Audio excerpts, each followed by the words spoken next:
가든지 요동하지 않으면 주의 팔을 의지함이라. 우리도 주의 팔을 붙잡고 주님도 우리와 함께 거하시는 그 은혜를 누리시고 승리하시는 모든 성도님들 되시기를 예수 그리스도의 이름으로 축복합니다. 은혜의 찬양 감사합니다. 우리 옆 사람과 함께 이렇게 인사하겠습니다. 지난주보다 조금 더 당신을 사랑합니다.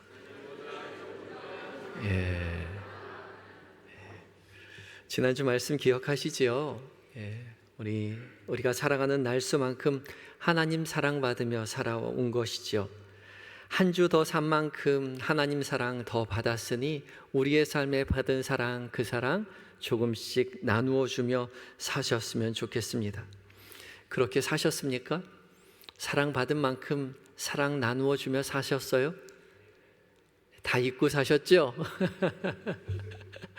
괜찮습니다.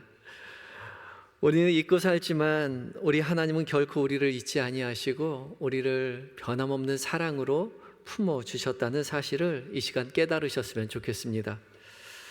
사랑받는 사람은 자기가 사랑받는 거 늘 기억하며 살진 못하지요. 처음엔 감사하다가도 조금씩 그 사랑에 익숙해져서 자신이 사랑받는다는 것이 당연한 것처럼 그냥 받아들입니다.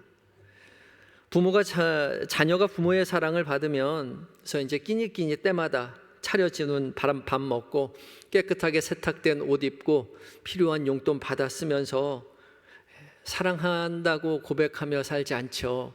당연하게 그냥 엄마 나 밥 줘요. 엄마 내 옷 어디 있어요? 엄마 나 오늘 용돈 필요한데, 당연한 듯 그거 받아서 사랑합니다. 그렇지만 그것을 준비하는 부모는 그렇지 않죠. 언제나 시간을 내어서 식사를 준비하고요, 옷을 빨아야 하고요, 용돈을 준비해 놓아야 합니다. 무엇 하나도 저절로 이루어지는 사랑은 없죠. 사랑을 주는 것은 늘 의지와 시간과 노력이 필요합니다. 하나님께서 변함없이 우리를 사랑하신다는 것은 그만큼 우리를 향해서 시간을 쓰시고 정성을 쏟으신다는 거예요. 자녀가 부모의 정성과 노력과 그 사랑을 깨닫는다면, 그래서 엄마 정말 고마워요, 아버지 감사합니다, 그렇게 말하는 날이 온다면 그때는 철이 든 거죠. 그만큼 성숙한 겁니다. 우리도 하나님 사랑받으며 다 잊고 살지만 어느 날 문득 하나님 고맙습니다, 하나님 감사합니다 라고 고백한다면 그만큼 우리는 신앙에 철이 든 겁니다. 성숙한 거죠. 우리도 하나님 사랑에 감사하며 조금 더 성숙한 신앙인으로 발돋움하셨으면 좋겠습니다. 받은 사랑 그냥 당연한 것처럼 그냥 지내는 것이 아니라 어느 순간 멈추어서서 받은 사랑에 감사하며 고백하며 그 받은 그 사랑 옆 사람에게 조금씩 나누어 주며 살아가는 연습하셨으면 좋겠습니다. 그런 의미로 우리 옆 사람에게 다시 한번 인사하겠습니다. 주님이 나를 사랑하신 것처럼 나도 당신을 사랑하겠습니다.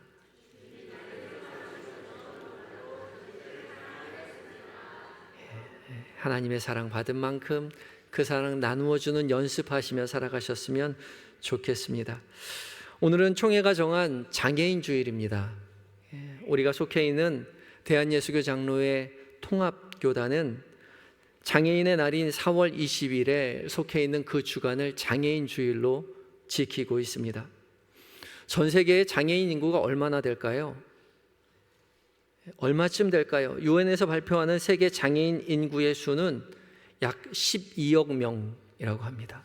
전 세계 인구가 80억이니까 12억이면 약 15%로 추산되는 거죠. 이 장애 인구는 각 나라마다 조금씩 다른데 가난한 나라일수록 장애 인구가 많고요, 부유한 나라일수록 장애 인구가 적습니다. 좀 슬픈 현실인 거죠. 우리나라 같은 경우에는 우리나라 인구의 약 5%인 264만 명이 장애인으로 등록되어 있습니다. 5%라고 말하지만 적은 것 같지만 264만 명이 결코 적은 숫자는 아닌 것이죠. 또한 사회적인 편견으로 장애를 숨기고 사는 미등록 장애인들도 주변에 많이 있지 않습니까? 또한 사회적인 발달이 계속될수록 우울, 또 불안, 공황 같은 정신장애를 겪는 인구가 점점점 증가하고 있죠. 육체가 아프면 치료받는 것처럼 마음이 아프면 마음도 당연히 치료를 받아야 하는 거죠. 우울, 불안, 공황 그런 것들도 질병으로 분류되어 있는 엄연한 장애입니다. 이처럼 장애는 우리와 상관없이 멀리 있는 개념이 아니라 우리의 현실에 늘 마주대하고 있는 우리의 일상인 것이죠. 그런데 반가운 소식은 이 장애를 가진 우리의 일상의 자리에 예수님께서 찾아오신다는 거죠. 예수님께서 메시아로서 이 땅 가운데 오셔서 하신 사역 중에 가장 중심이 되는 사역이 이 장애를 고쳐주신 사역입니다.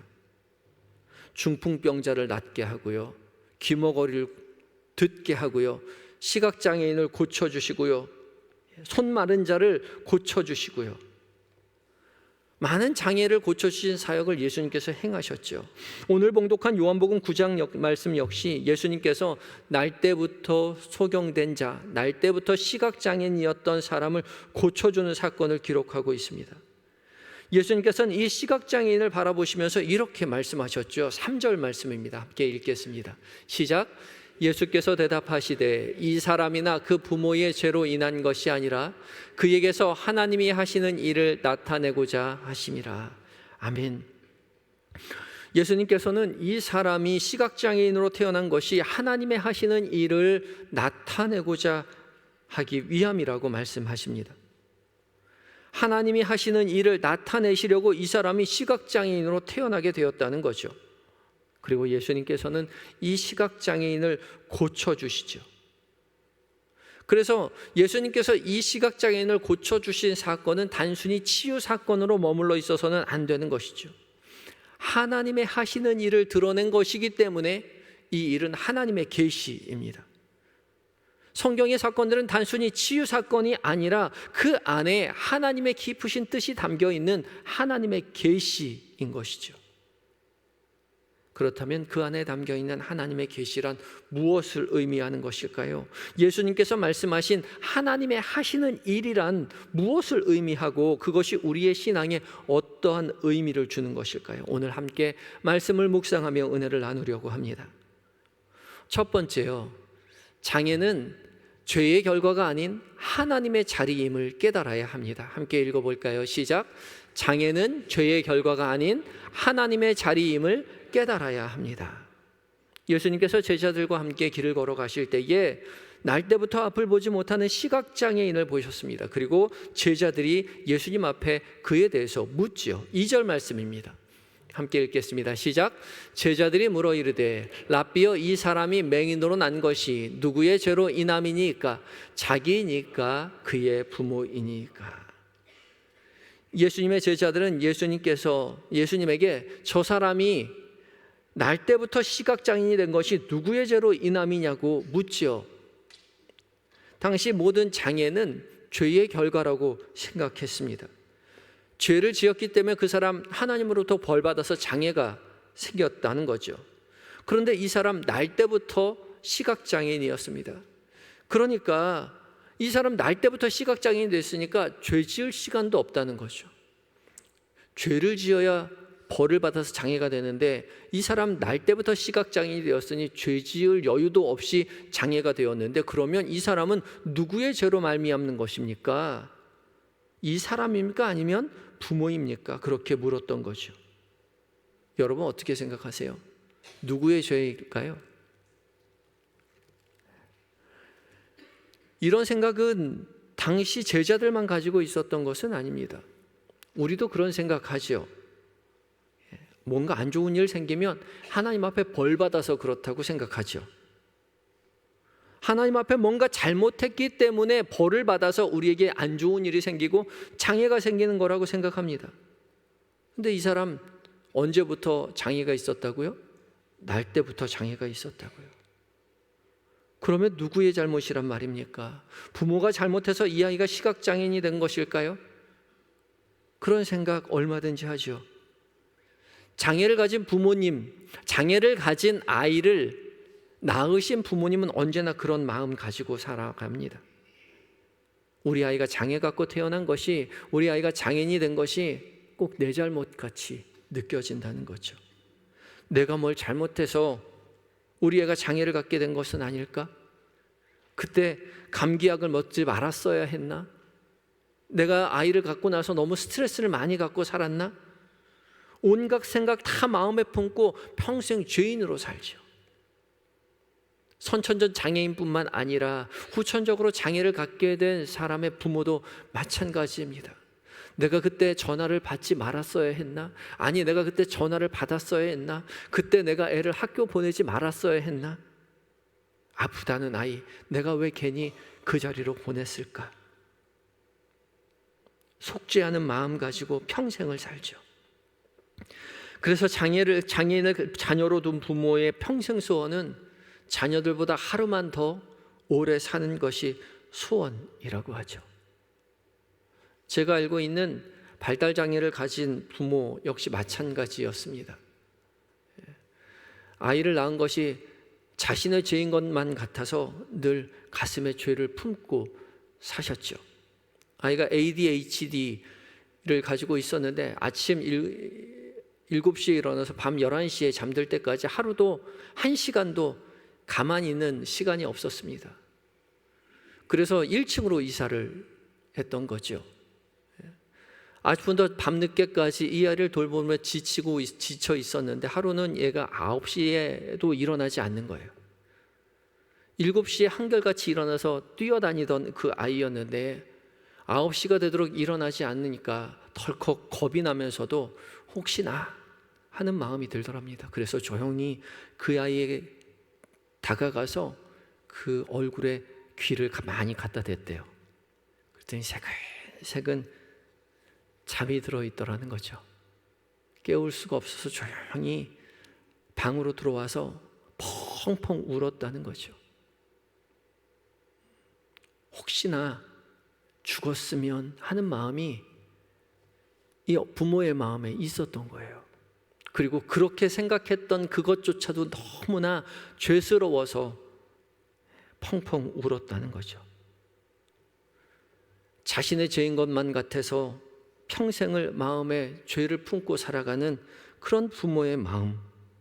그런데 예수님은 이렇게 말씀하십니다. 3절 말씀입니다. 함께 읽어볼까요? 시작. 예수께서 대답하시되 이 사람이나 그 부모의 죄로 인한 것이 아니라 그에게서 하나님의 하시는 일을 나타내고자 하심이라. 예수님께서는 날 때부터 시각장애인 된 이 사람이 누구의 죄도 아니라 하나님의 하시는 일을 나타내고자 하심이라고 말씀하십니다. 헬라어 원어상으로 보면 타 에르가투 데우인데요, 하나님의 일, 그 하나님의 일들입니다. 그러니까 정관사가 붙어 있어요. 다른 누구의 일도 아닌 하나님의 일들이라는 거죠. 하나님의 몫이에요. 하나님께서 하셔야만 하는 일이죠. 그 일을 위해서 이 사람이 시각장애인으로 태어나게 하셨다는 거죠. 그리고 예수님께서는 그에게 다가가셔서 시각장애인을 고쳐주십니다. 하나님이 해야만 하는 그 일을 예수님께서 사명으로 가지고 오셔서 그 장애를 가진 그 사람을 고쳐주신 거죠. 예수님께서 맡으신 그 일, 하나님의 그 일은 그저 장애를 고쳐주신 것을 넘어서 우리의 삶의 연약한 자리가 하나님께서 맡겨주신 그 일, 하나님의 자리임을 깨닫게 해주신다는 거죠. 장애를 가진 그 사람뿐만 아니라 우리 모두 하나님의 자리가 필요한 사람들이죠. 사람들은 모두 다 자신의 연약함을 가지고 살아가지만 그 연약함을 감추며 살아갑니다. 하나님이 필요 없는 사람처럼 살아가지만 아니요, 우리는 모두 하나님이 필요한 사람들입니다. 하나님의 일이 우리 가운데 있어야 하는 거죠. 그래서 우리의 연약한 그 자리에 하나님을 모시어드려야 합니다. 그 일을 위해 예수님께서 오신 거예요. 예수님이 찾아오셨을 때에 우리의 연약한 자리를 예수님 앞에 내어놓고 예수님을 모시어드릴 때에 우리의 삶이 완전히 변화될 것입니다. 어두운 인생 가운데 빛이 환하게 비춰질 것입니다. 예수님은 땅에 침을 뱉어서 진흙을 이겨서 눈을 바르고 실로암에 가서 눈을 씻으라라고 말씀하셨죠. 6절과 7절 말씀을 읽어보겠습니다. 함께 읽습니다. 시작. 이 말씀을 하시고 땅에 침을 뱉어 진흙을 이겨 그의 눈을 바르시고 이르시되 실로암 못에 가서 씻으라 하시니, 실로암은 번역하면 보냄을 받았다는 뜻이라. 이에 가서 씻고 밝은 눈으로 왔더라. 아멘. 예수님 그냥 말씀만 하셔도 되지 않을까요?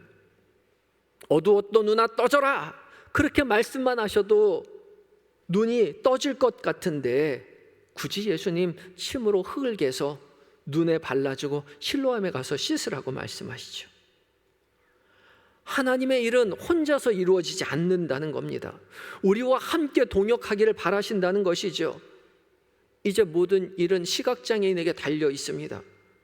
연약한 자리에 찾아오신 그 하나님의 일을 받아들여서 예수님의 말씀에 순종하든지 아니면 무시하든지 거부하든지 둘 중에 하나를 선택해야 하는 거죠. 침으로 흙을 개어서 눈에 바르고 실로암에 가서 씻으라라는 것은 세상의 시선으로 보면 말도 안 되는 요구사항이죠. 그런다고 눈이 떠지겠습니까? 낫겠어요? 그게 무슨 의학적인 효과가 있겠습니까? 실로암 물에 무슨 의학적인 효과가 있겠어요? 이 사람 평생 시각장애인으로 살았는데 어떠한 치료 안 받아왔겠습니까? 그냥 침을 흙으로 개어서 눈에 바른다고요? 실로암에 가서 씻는다고요? 한없이 어리석어 보이는 그 일이지만 예수님께서 그에게 명령하셨기에 하나님의 일이었기에 그가 받아들이고 예수님의 말씀에 순종하느냐 아니면 그 일을 무시하고 거부하느냐입니다. 이 시각장애인은 예수님의 말씀에 순종하였습니다. 자신의 인생에 하나님의 일을 받아들이고 실로암에 가서 눈을 씻었습니다. 그때 어두웠던 그의 삶이 완전히 변화되어 그의 삶에 빛이 임하게 되었죠. 밝은 눈을 가지고 예수님 앞으로 다시 돌아왔습니다. 우리의 연약한 자리에 찾아오신 그 하나님의 일은 거저 이루어지지 않습니다. 우리가 받아들여야 돼요. 순종해야 하는 것이죠. 세상의 시선으로는 한없이 어리석어 보이는 일이라고 하더라도 아니요, 우리 인생의 가장 중요한 일입니다. 하나님께서 일하시도록 그 말씀에 순종해야 한다는 것이죠. 우리의 연약한 자리에 찾아오신 그 주님을 받아들여야 합니다. 우리의 그 연약한 자리, 그 장애는 결코 죄의 결과가 아닙니다. 피조물된 우리의 현실, 우리의 실존일 뿐인 거죠.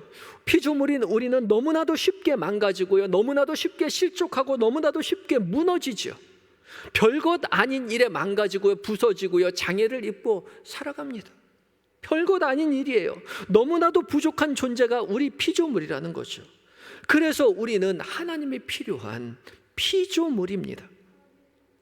우리는 모두 비장애인인 것처럼 살아가지만 우리 모두 잠재적인 장애인으로 살아가죠. 아니요, 감추고 살아갈 뿐 우리 모두 장애인입니다. 연약한 자리 꽁꽁 감추고 살아가지만 우리 모두 연약한 자리 가운데 찾아오시는 주님을 기쁨으로 맞아들여야 한다는 거죠. 여러분에게 감추어둔 연약함의 자리는 어디입니까? 아무에게도 보여주고 싶지 않은 꽁꽁 감추어둔 우리의 연약한 자리요, 그 자리에 찾아오시는 주님을 맞아들여야 합니다. 그리고 그 일 가운데 행하시는 하나님의 일을 받아들이고 순종함으로 어두움에서 빛으로 나와야 한다는 것이죠. 주님은 우리에게 찾아오셔서 말씀하시죠. 너는 내가 필요한 존재란다. 너는 내가 필요한 사람이란다. 내가 너를 도와주겠다 말씀하고 계시는 것입니다. 이 시간 우리의 연약함, 우리의 결핍의 자리가 하나님을 초대하는 자리임을 고백하며 우리에게 손 내미시는 사랑의 주님을 이 시간 모시어드리시는 한영의 모든 성도님들이 되시기를 예수 그리스도의 이름으로 축복합니다. 두 번째, 우리도 하나님의 일을 드러내기 위해서 보냄을 받았습니다. 함께 읽어볼까요? 시작. 우리도 하나님의 일을 드러내기 위하여 보냄을 받았습니다. 4절 말씀 함께 읽어보겠습니다. 4절 말씀입니다. 시작. 때가 아직 낮음에 나를 보내신 이의 일을 우리가 하여야 하리라. 밤이 오리니 그때는 아무도 일할 수 없느니라. 아멘, 아멘. 낮은 일을 하는 시간이죠. 에르가 하나님의 일을 하는 시간입니다. 예수님께서는 하나님의 일을 하시기에 이 땅에 오셨고 낮이기 때문에 일을 하신다 말씀하고 계시죠. 그런데 예수님께서는 그 일을 하실 때 혼자 일을 하시지 않고 나를 보내신 이의 일을 누가 한다고요? 우리가 하여야 하리니 라고 말씀하고 계신다고. 예수님 혼자 하나님의 일을 하는 것이 아니라 우리가 이 일을 같이 해야 한다고 주님 말씀하고 계시는 거죠.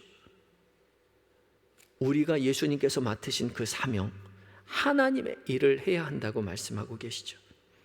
하나님의 일은 밤이 되면 할 수가 없습니다. 낮 동안 일을 해야 합니다. 해가 지면, 이 땅에 예수님께서 재림하시고 나면, 이 세상의 시간 역사가 다 끝나면 우리는 더 이상 하나님의 일을 할 기회가 없다는 거죠. 지금은 낮 시간이니 하나님의 일을 하도록 우리가 부름을 받았다는 것이죠. 예수님께서 우리에게 맡겨주신 하나님의 일이란 무엇입니까? 하나님의 이름으로 연약한 자의 자리에 찾아가 연약한 자의 자리를 채워주는 일입니다. 그들을 도와주는 일이에요. 그들을 치료하는 일입니다. 그 일을 위해서 우리가 부름을 받았다는 거죠. 이것이 하나님의 일이요 거룩한 일입니다. 우리가 기도하고 찬송하고 예배드리는 것은 우리의 일이죠. 우리의 일입니다. 그러나 그것보다 훨씬 더 거룩한 하나님의 일이 우리 주변에 있는 연약한 자를 찾아가 그들의 연약함을 채우는 일입니다. 오늘 봉독한 고린도전서 12장의 말씀 역시 우리가 하나님의 일에 부르심을 받았다는 사실을 알려주고 있습니다. 13절 말씀, 고린도전서 12장 13절 말씀을 함께 읽습니다. 시작. 우리가 유대인이나 헬라인이나 종이나 자유인이나 다 한 성령으로 세례를 받아 한 몸이 되었고 다 한 성령을 마시게 하셨느니라. 아멘. 우리가 유대인이나 헬라인이나 종이나 자유인이나 다 한 성령으로 세례를 받아 한 몸이 되었다라고 말하죠. 유대인이나 헬라인이나 종이나 자유인은 다 각기 전혀 다른 사상적 배경과 사회적 기회를 가진 사람들입니다.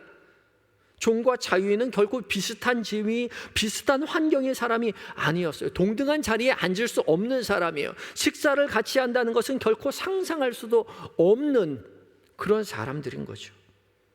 그런데 예수님께서는 한 성령 안에서 세례를 받았으니 너희가 한 몸을 이루어 한 식탁 공동체로 살아가라고 말씀하시죠.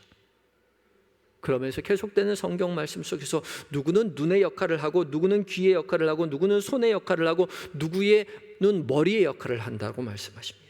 일견 보기에는 전혀 쓸모없는 역할을 하는 사람인 것처럼 보이지만 아니요, 그렇지 않다는 것이죠. 너희의 눈에 보기에 쓸모없어 보이는 그것이 오히려 더 소중하고 요긴하게 사용된다는 것이죠.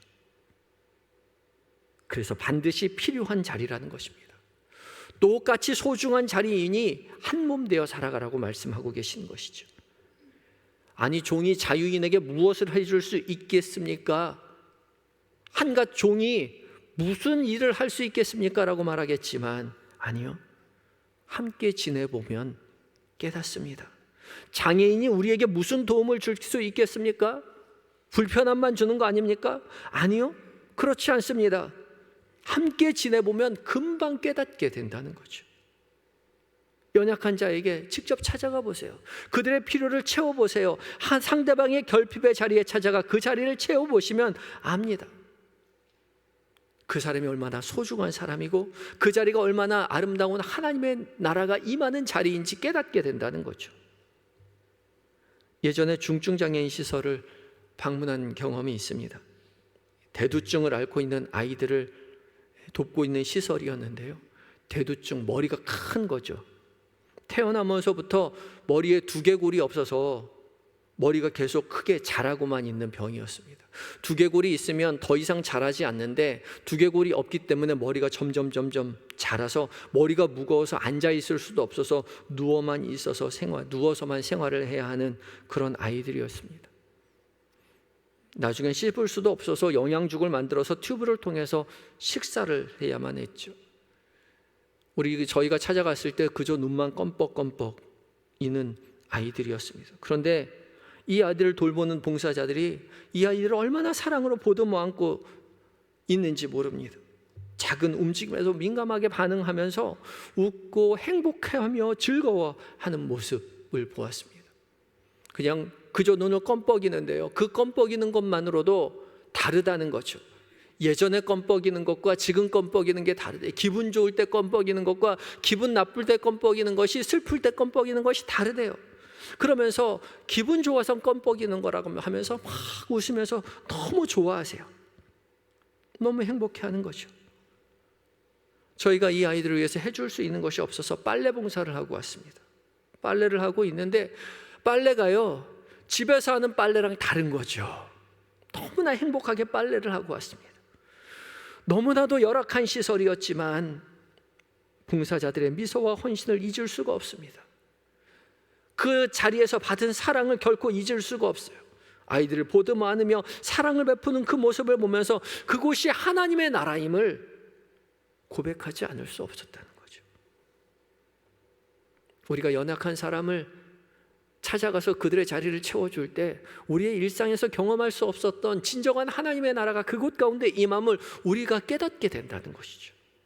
보게 된다는 것이에요. 사랑은 우리에게 서로를 위해 희생으로 하는 기쁨이 얼마나 큰지를, 그것이 하나님의 거룩한 일임을 깨닫게 된다는 것이죠. 고린도전서 12장 26절 말씀을 통해서 우리에게 이렇게 말씀하십니다. 함께 읽어볼까요? 시작. 만일 한 지체가 고통을 받으면 모든 지체가 함께 고통을 받고, 한 지체가 영광을 받으면 모든 지체가 함께 즐거워하는. 아멘. 이것이 하나님 나라의 공동체입니다.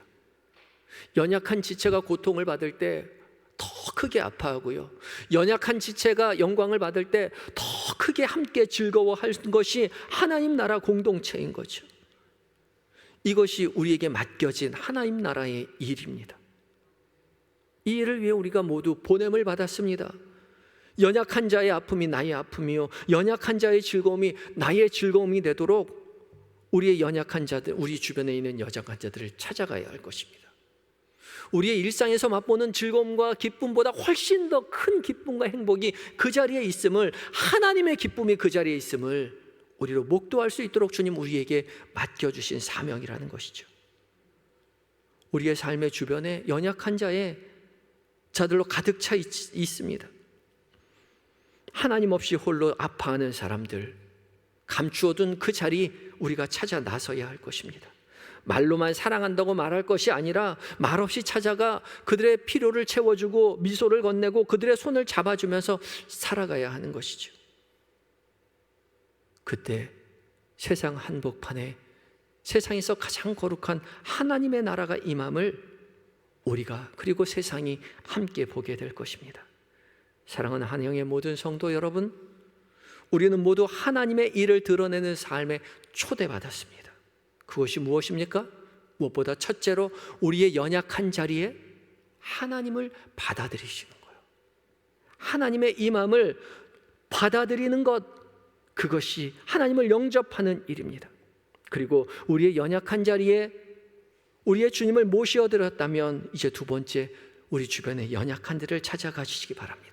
가서 그들의 손을 잡아주고 연약한 자를 채워주어 하나님께서 맡겨주신 하나님의 일을 감당하시고 그 안에 이루어진 하나님의 나라를 경험하시기 바랍니다.